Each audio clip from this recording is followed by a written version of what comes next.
જૈન ધર્મની પવિત્ર પરંપરામાં શ્રુત જ્ઞાનનો વારસો જાળવી રાખવા માટે અનેક મહાપુરુષોએ પોતાનું જીવન સમર્પિત કર્યું છે। ત્યારે જૈનાચાર્ય કુલચંદ્ર સુરીજી મહારાજની પ્રેમ ભુવન ભાનુસુરી સમુદાયના 95 વર્ષીય વયોવૃદ્ધ જૈનાચાર્ય કુલચંદ્ર સુરીજી મહારાજની ભક્તિ કંઈક વિશેષ છે।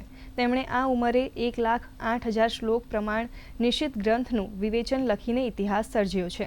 આજે સમગ્ર જૈન શાસન માટે પ્રેરણાનું જીવંત ઝરણું બની રહી છે। આ ગ્રંથોનું રાજ્યના નાયબ મુખ્યમંત્રી હર્ષ સંઘવીના હસ્તે વિમોચન કરાયું હતું।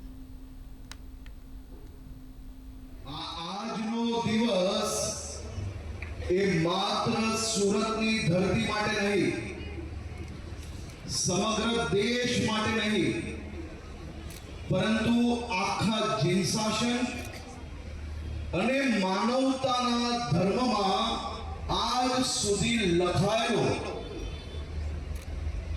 શાસ્ત્ર માટેનો સૌથી મોટો લેખ નિશ્ચિત ગ્રંથનું લોકાર્પણ પ્રસંગે આજે હું આપ સૌને એટલા માટે અભિનંદન આપવા આવ્યો છું કે તમે બી સૌ મારી જેમ જ ભાગ્યશાળી છો કે આપણે સૌને આ ઐતિહાસિક ક્ષણના સાક્ષી બનવાનો અવસર પ્રાપ્ત થયો।